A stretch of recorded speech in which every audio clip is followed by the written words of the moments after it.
So let's start sitting. Yesterday I made it to, was it connecting the lower part of the Bumi pillar?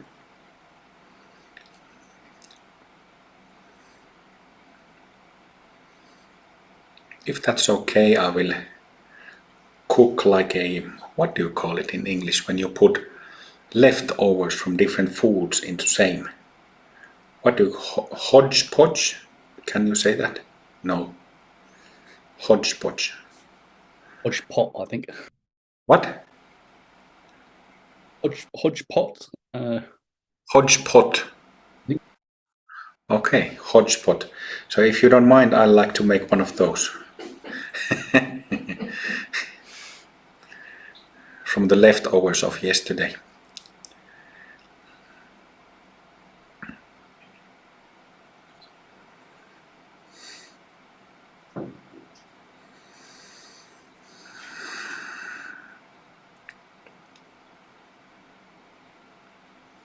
If we have expectation, we will be bound by expectation. If we are subconsciously gripping, holding, then we are bound by this holding. We are always in meditation teachings taught to relax, but to really relax, we have to relax not only the physical body, but all those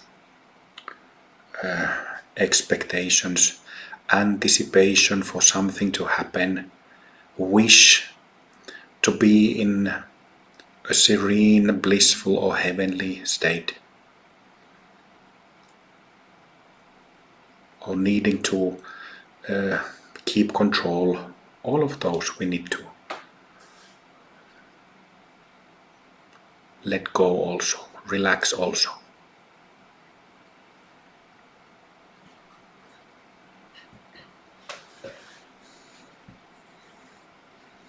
Can't be deluded and sober at the same time.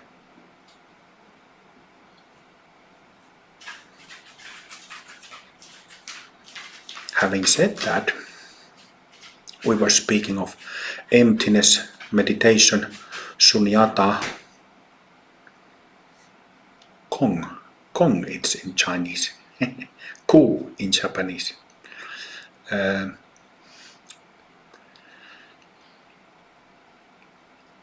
I will just mention of emptiness meditation, there is like a mature stage of emptiness meditation called one taste or same taste.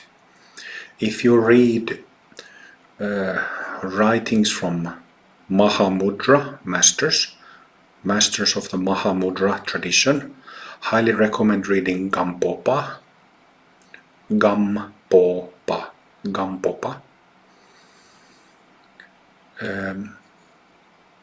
They speak of this one taste, same taste. But it's not a Mahamudra thing, it's not a thing from Mahamudra tradition. It applies to anybody on the Bodhisattva path to Buddhahood. What does it mean? One taste. Same taste. Same taste in what and what? Sameness in what and what? In the beginning of the path, even before we find a path and start practicing, we understand that something is not right, something is off. We are existentially in trouble, right? So we are trouble because of what? This so-called samsara, this continuous loop of built around the notion of me, I, mine, this looping around the notion of self, which is what samsara is. It's like an, how to say, automatic repeat like your favorite playlist.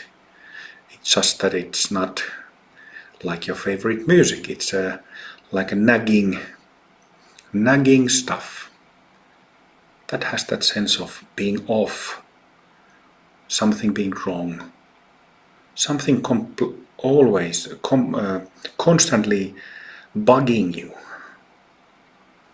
with something. And it's your own mind. Samsara. So we begin the path having some understanding that this is my problem. My problem is in the mind. Okay? And then let's say that we start a practice, start going down a path that is effective practices. And through this effective practice, we start seeing through this notion of me, notion of I, notion of self. We start seeing through this me-ness, I-ness, that touches everything day and night. What do we see when we have an awakening experience or awakening experiences? We see that this notion of me or I is nothing but a bundle of things. It's like a heap of impressions, memories, opinions. But when we kind of dig into the heap, dig into this notion or belief of self, we do not find there a self, a me, an I, this entity of me that was everlasting. We cannot find such an identity, such a self. What do we find? There's nothing there. There's no self there, no I, no me, no I-ness, no me-ness there. Just a heap of stuff. And we have been in trouble because we have assumed that there is this entity there. But that is a false belief. And we can discover that this self is not there.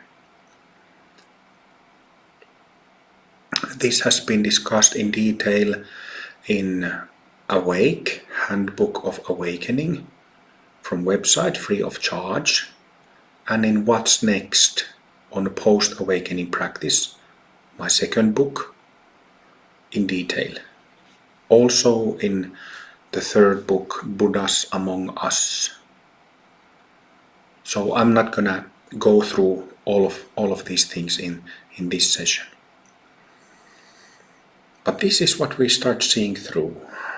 And every time we see through it properly, a major awakening happens. Something changes, shifts permanently in our mind, in our energy body. These shifts are bhumi openings, as you know. And this material for that practice is our mind, because it repeats, is in auto-repeat. It offers us material day and night to see through it. This is the fantastic thing about human mind. Whether we are working either one of the subtle bodies, our mind constantly tells us what is the matter, what the problem is. But of course, if we identify with our whatever mind stuff centered around the belief of self, or if we get carried away and identify with trauma, oh, now I became a victim, I feel so hurt. which is natural. It's a natural reaction if we have trauma. But the practice is in bringing awareness where it isn't, where awareness doesn't touch yet.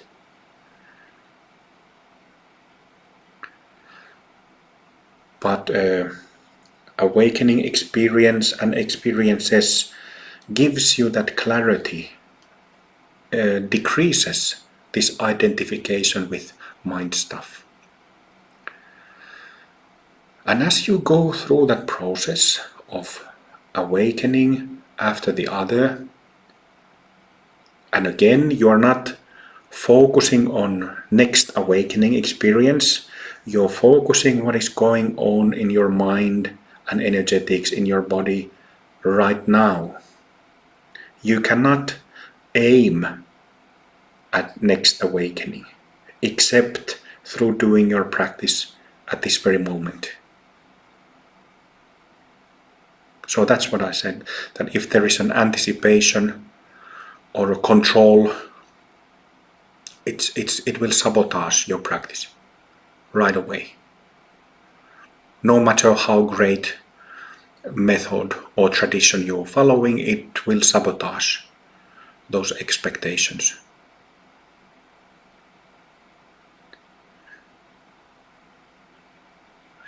But we start changing through these awakening experiences, one opening after the other. And, it's an individual process for everybody. It's your path to travel. It's your path. You are not traveling my path, and I am not traveling your path. It is your path, your practice, your mind. Do you understand? You have your own karma, I have mine. I'm doing practice to sort out my karma, you have to do your practice to sort out yours. And this is the case with human practitioners, human teachers, and even non-physical masters. They are not responsible for our karma, for our state of mind.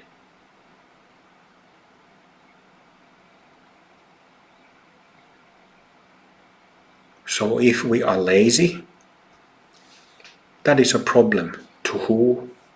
To ourselves. If we are lazy, or if we don't see the point of practice, then if you don't see the point, if you don't want to practice, if you don't feel like practicing, don't whip yourself about it. Why do we practice? Because we understand that I really have a problem here. Cannot live with this problem. If you understand it, you will automatically practice. But if you don't see that so clearly, that you have an existential problem or trauma problem, then no problem. Don't whip yourself for, oh, I really should be practicing. I really should have practiced today, but now it's already 10 p.m. I have to go to bed. So maybe I'll practice tomorrow. Forget that. Don't even go there. If you have a need, you will practice. If you don't have a need, you don't practice. And that's it. Both are fine. But those who practice through effective method, there will be changes, signs, these awakenings, these shifts. So you start with having a problem with samsara. This samsara is a problem. It affects you and makes you feel off. But it becomes less and less of a problem as these signs of successful purification, of vipassana meditation, of trauma healing begin to accumulate. So instead of accumulating deluded delusions, you will start accumulating little chunks of wisdom, timeless wisdom.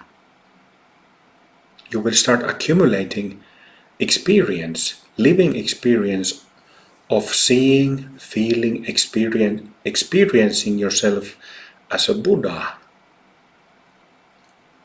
Not a Buddha floating in the sky on the cloud with a serene smile, but simply wakeful, beautiful, balanced presence that increases. So there's a technical term for this Buddha nature, nirvana. Nirvana literally means blown out. When you have a candle and it's lit and you blow out the flame, then it's blown out, nirvana. So nirvana means blowing out samsara. Samsara blown out. No longer the fire of samsara lit or in flames. No longer fire of delusion. And then gradually it begins to dawn on us. And this is the unique feature of Buddha Dharma. Thanks to the Lord Buddha, it begins to dawn on us that thoughts are not a problem, emotions are not a problem, desires are not a problem, fantasies are not a problem, that it's completely fine to have thoughts, feelings, desires. It's completely, perfectly fine to fantasize, to dream. Because all of that rests in zero. You see that it rests in zero. Even when you have a sexual urge, oh, now I really want to enjoy sexually. No problem at all. Very natural and itself a perfect experience of desire. Completely unnecessary to, oh, I have to suppress this because I am not a good practitioner if I am sexually aroused and want to have sex and want to have an orgasm and want to release. No, nothing like that. This is not a path of renunciation. This is a bad path of embracement. Is that a word? Path of embracing all kinds of experiences. All experiences originate in the mind, including the experience of sex or any other type of enjoyment or pain. Starts and ends in the mind. But whatever it is, oh, I have a really desire to eat licorice. I love licorice, I'm Finnish. But I don't have licorice at the moment. So any of you Finns, you can send me a few kilos of Kouvolan lakritsi. Thank you very much. But if it's a desire for whatever, it is actually no problem. You start seeing as your insight becomes more and more comprehensive that our life as it is, it's fine. Rests in this zero. The problem starts and ends in the mind. Is in the mind. Is in our attitude, in our reactions. Attitude and reactions based on what? Based on a deluded notion of me, I.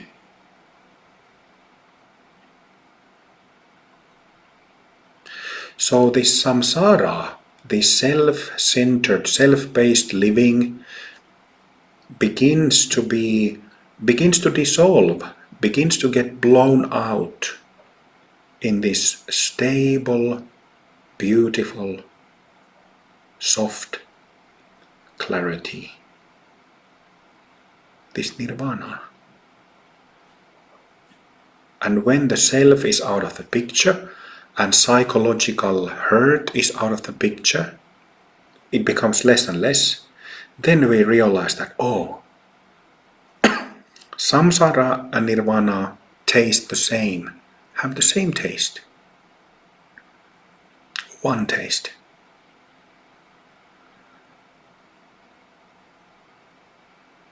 This phase of same taste, one taste, is from perfection of from 7th to 10th perfection phase.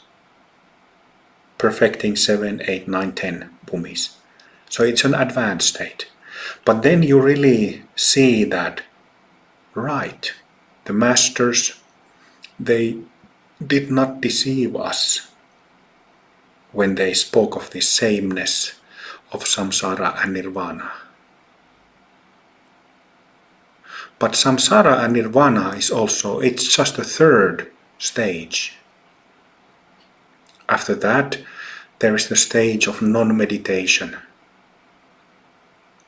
We use the term non-meditation, and it is used of this meditation practice, where you was on it yesterday on Friday evening when I was clarifying this, but it is not a meditation of some state of mind. It is not a meditation where you concentrate on something. So a battle between being focused and distracted. It is called non-meditation because it is the meditation of our true nature, selfless nature. So there is nothing to meditate. Non-meditation is all about recognizing this basic nature and its basic characteristics. And that's it. So as a stage in practice, the fourth stage of Mahamudra meditation, which applies to Dzogchen as well. It applies to everybody. Again, these are universal points. Is when you begin closing Buddhahood. You begin to get close to finishing practice of the causal body and or finishing practice of the astral body.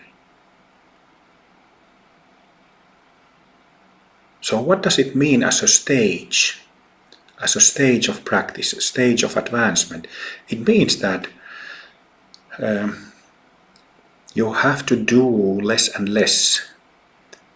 You have to apply, you have to take medicine less and less, because you have already grown so much into this basic nature, Buddha nature, that it, for the lack of better description, it sustains itself. This is what effortless means.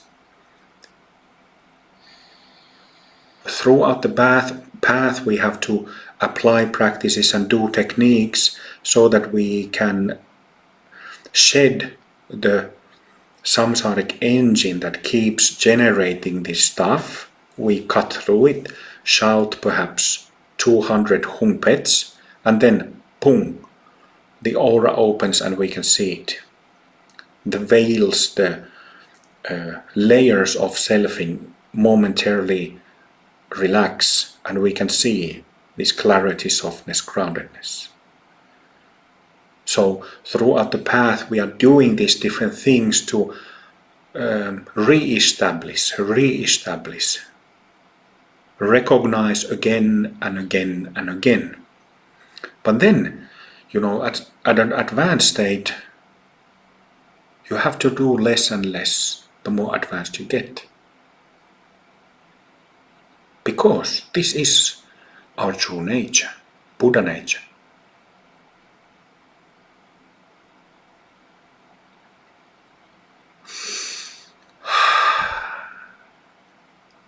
Breathing it, smiling.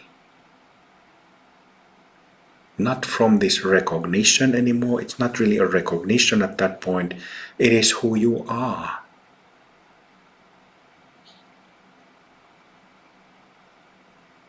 And then when you finish this last state of non-meditation, means that you become a living Buddha without any distortions, any inner obstacles. Nothing is skewed, or how do you say, there is no cracks. Just our perfect nature that we had from the beginning.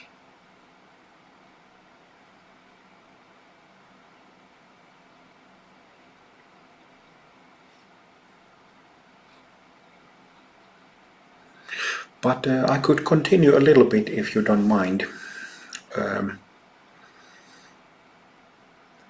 So this is the emptiness. Emptiness practice is the bread and butter of Buddha Dharma. And Buddha was a genius when he emphasized pragya, wisdom, through emptiness. Because it removes that existential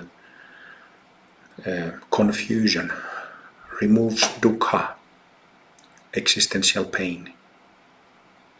But there is more to Buddha nature than emptiness. We have already discussed this throughout, which is the aliveness, the beauty, the expression of the beauty of Buddha nature that is also in us, but all everywhere outside us. Beauty. Most Buddhists are kind of stuck with emptiness, trying to figure out what emptiness means. So you don't see too many Buddhist authors throughout history speak about beauty. Well, there are many of them, but there are much more who just speak about emptiness and this process of negation of self-belief. And this is why Buddhism has that reputation that for, it sounds so sounds so dull and boring and dry, because negating the self, seeing through the deluded self. But there's much more to Buddhism, which is what Buddha Shakyamuni taught in the third turning of the wheel of Dharma. Third turning. Emptiness is second turning. Third turning means that when we get the causal body problems out of the picture, we get the whole wisdom, emptiness project out of the picture. We will start cultivating and seeing little things and the beauty in little things.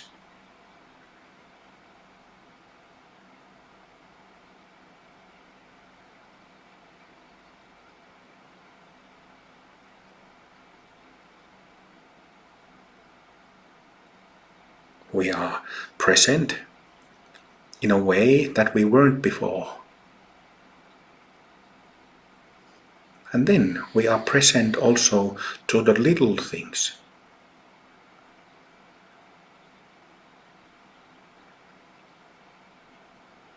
Even if you how do you say, stub your toe to a door or something, you might say, fuck, how great, how awesome. You don't, that's the difference. You don't, when you stub your toe and you are so affected by delusions, this sense of self, and it will ruin your whole day. It will kind of situations like that can be kind of designators for the shittiness of the rest of the day. Right? Isn't that exactly how it is? Some little things have a thing that we perceive as negative first thing in the morning. You burn your fingers, when you slice bread, you make a little cut on your nail so that it hurts a little bit, and it's a fucking shitty day. Not this fucking shit again. Right?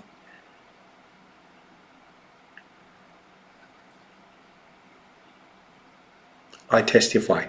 I've experienced it countless times. But when that is gone, even if you stub your toe, you cut your nail, you burn your fingers, burn your mouth because tea or coffee is still a bit too hot. Oh, no biggie. Didn't die, didn't lose a leg, didn't lose a finger. No reaction.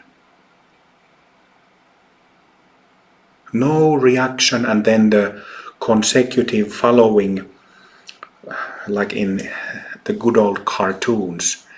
Some Donald Duck is on a hill when it's winter, and then he's doing something, and he ends up putting a small piece of snow that starts going under, how do you say, underhill, downhill, and then it gets bigger and bigger and bigger and bigger.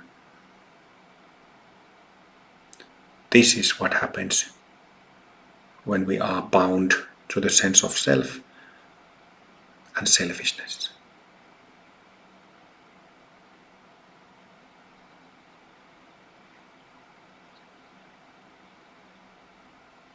Never really here.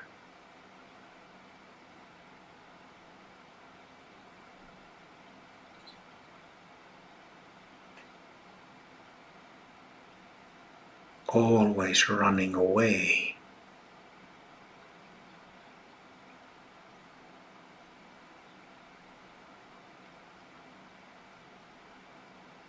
Always after something. Something better. Something bigger. Something more nice.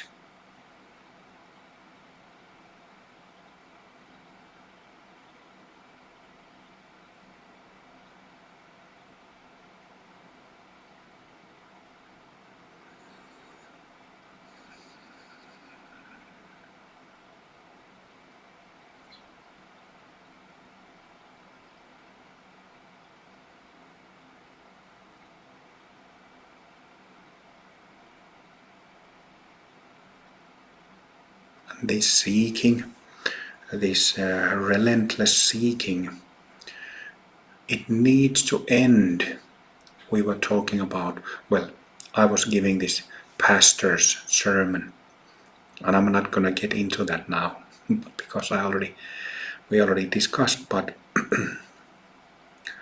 that relentless seeking, whether practicing this method or any other method of Dharma, it needs to come to an end with the help of Dharma.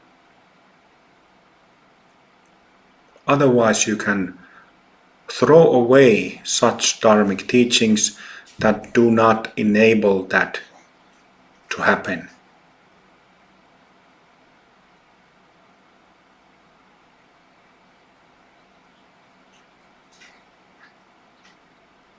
This is how it is.